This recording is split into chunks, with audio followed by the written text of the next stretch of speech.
What's up, everybody? This is Danny. Thank you for tuning in. Please practice safety. Make sure you're mechanically inclined and you have all the safe tools. So this is a ball joint, U-joint press set. This can be utilized to take the uniballs out, and it's completely free. I rented it here from a local O'Reilly's. They just charge you a deposit fee and then they return it in full once you give back the equipment. So super easy. Don't feel like you have to buy these tools, or this tool specifically, to do the job, when you could just rent it for free and then utilize all the other tools needed to get it done. Now you will need Uniball removal specific tools depending on your arms. Today we'll be concentrating here on the lower control arm Uniball, which is at the bottom of the spindle assembly. So you're going to want all your basics, tools. You'll need things like snap ring, pliers, vice grips, the Uniball removal kit, which is Total Chaos's recommended system. It's actually specific for their lower control arms. They'll have different ones for your kit depending on which kit you have. Ball joint, removal tools, all the good stuff.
Spindle.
So I don't want the bearing to get warped. So what I do is I just seat it on, twist it by hand, so that way I can look, twist, look, make sure it's going in straight and even. What I mean by straight and even is there's a ring where the snap ring goes into that you can actually see. Can be screwed in or hammered in.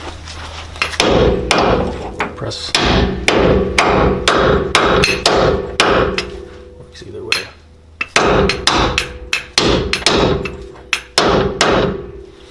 So that's all level, all in. Get a couple more love taps. All right. Now go ahead and go back to screwing it in.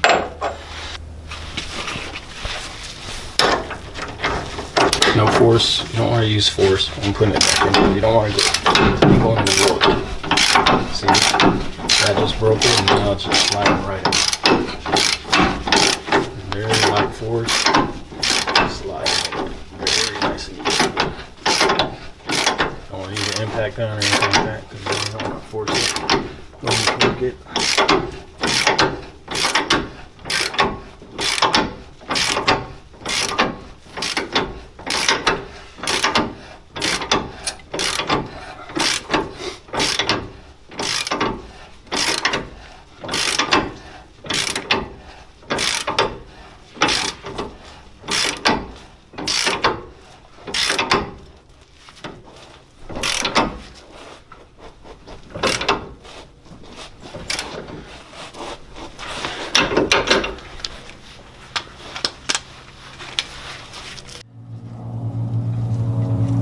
Now don't forget, key ingredient to this whole piece of the puzzle is the snap ring. I want to know what happens if you forget it, so definitely don't. You're going to want to place this back underneath and reseat it.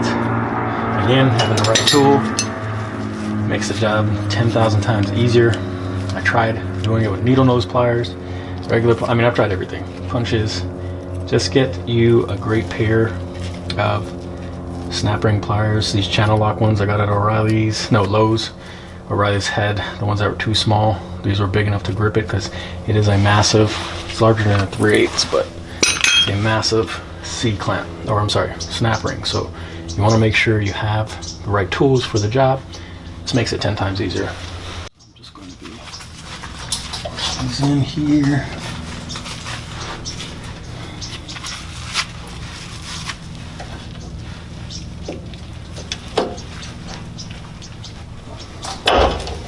Alrighty, pops it right in there. Make sure it's all seated. Everything's good to go.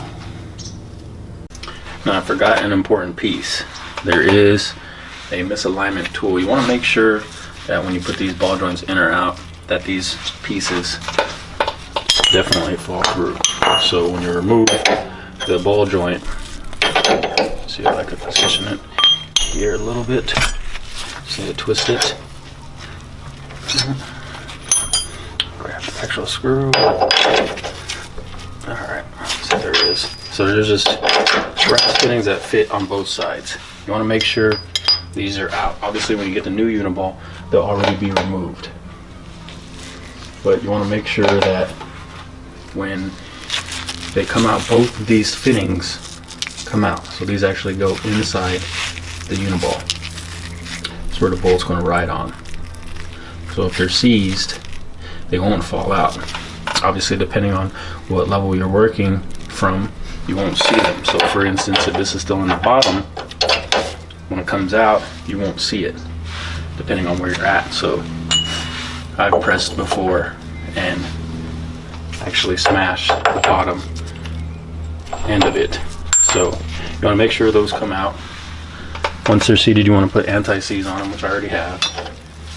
And then you want to push these back in. Top one, bottom one. You want to find the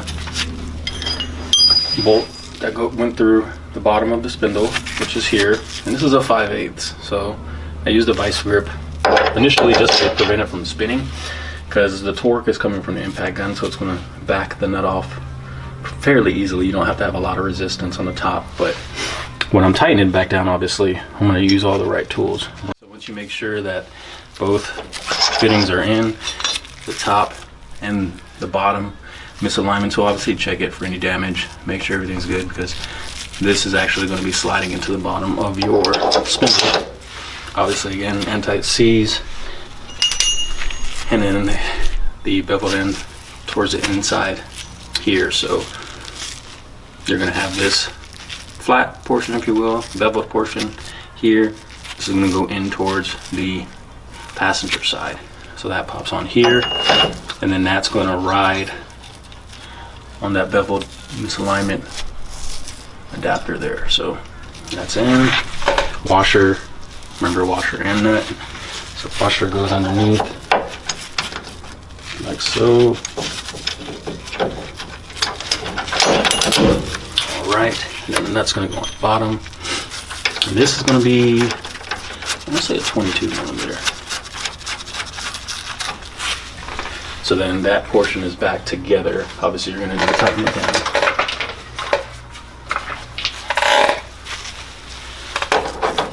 This is going to be 21, 22. I use a bigger socket.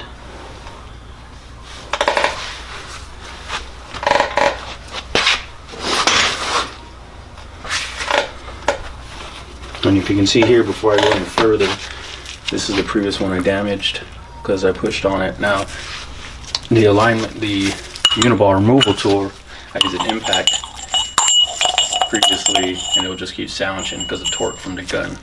So again, this one's damaged. I don't want that back in the bottom half of the spindle.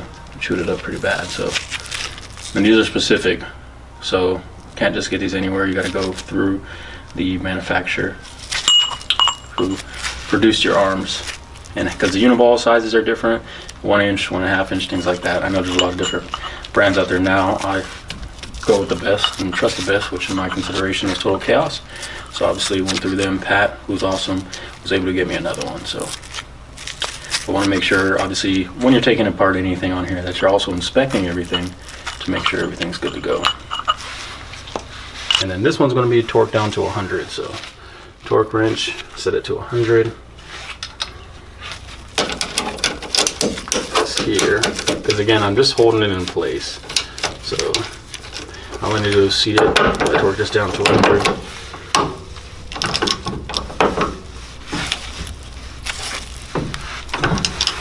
Let's move on you because it is a moving part.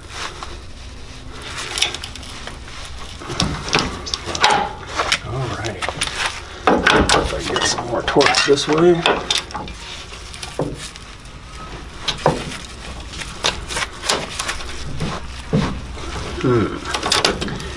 Let's see, how did I set that last time? There you go. That's going to be 100. Now we'll go back to dropping the spindle and lining everything up again.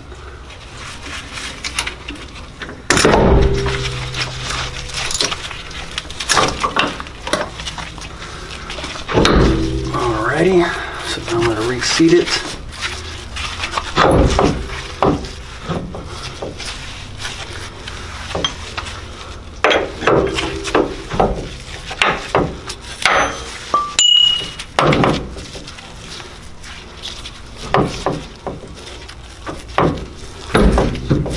Alrighty.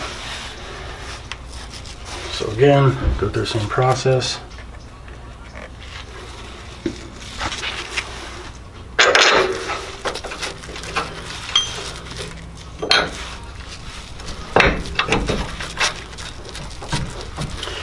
That's seated just fine.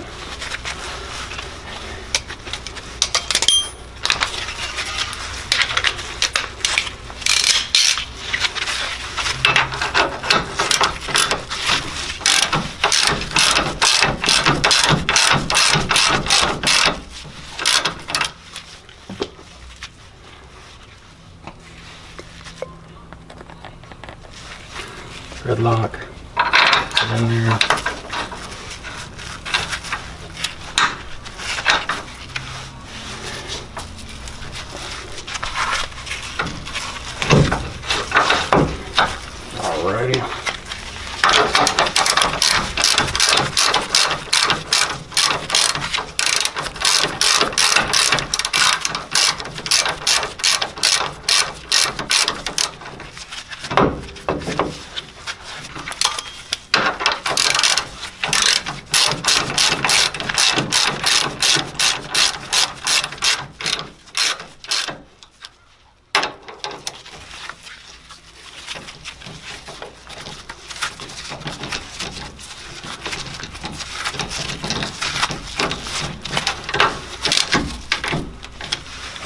so it's nice and snug. And then these are going to be going to 118. So you're going to be tightening these to 118.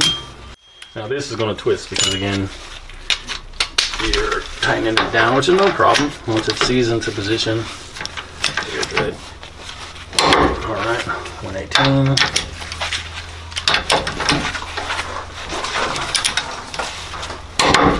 118. Alrighty, now I again have Stop Tech calipers, so whatever brake calipers you're gonna have, obviously after inspecting everything, looking at everything and see everything's okay, tighten, you're going to tighten it down and then mark it. So you can use anything you'd like. Obviously paint markers are the best, grease pens, anything that's going to stay. So I mean, I have some old touch-up paint, so I'll be using that, and just to mark everything down. But you want to do it so where it's visible, to where you can see it. So for me, you know, stopping, getting gas, or whatever the case may be, I want to be able to kneel down and see it. So I'm going to paint it in the front, just to make sure that everything's torqued down. And you want to mark it so that way if you see any movement just by kneeling down, you know, obviously your indentions or marked points are going to be in a different position. You know this is coming loose, but you want to check this, you know, drive it 10-15 miles, turn around, torque it down again. So I'm just going to go ahead and mark it here, straight line it. Old touch-up paint I don't use anymore. Again, use paint pens if you have it. I don't have a paint pen on me, so I'm just going to go ahead and use what I got. All right. That way it stays visible. I can see it from whatever angle I'm looking at it from. Whatever is easiest for you.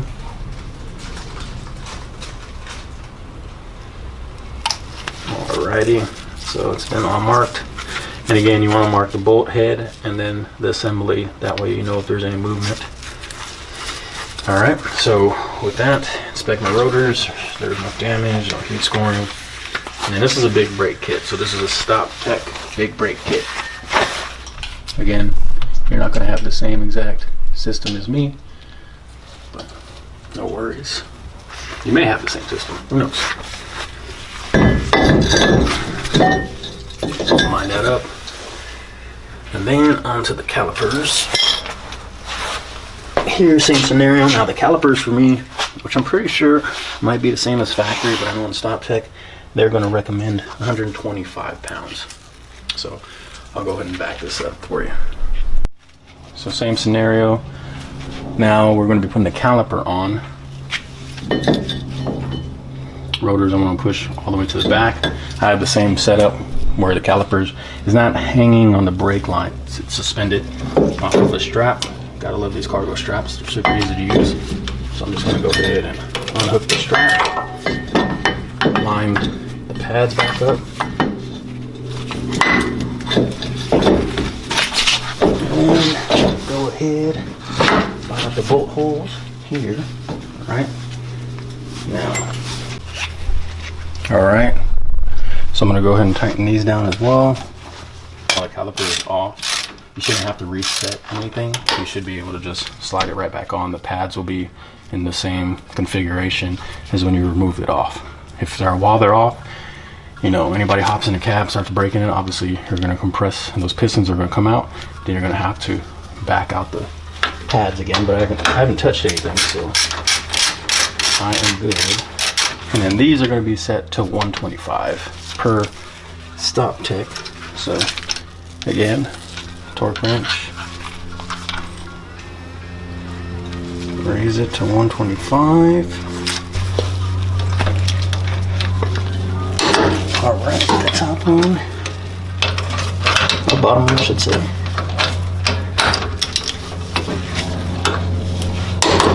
All right, so you got them torqued down and good to go. So everything clear out the way, you're ready for reinstall on your wheel and tire assembly. And ready to bolt down, but obviously inspect everything, make sure everything's good to go.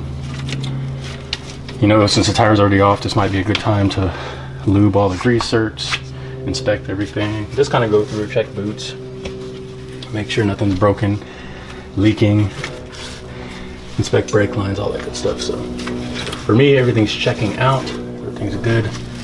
So I'm going to start putting the wheel assembly back together. Thanks for tuning in, and hopefully you've enjoyed the show.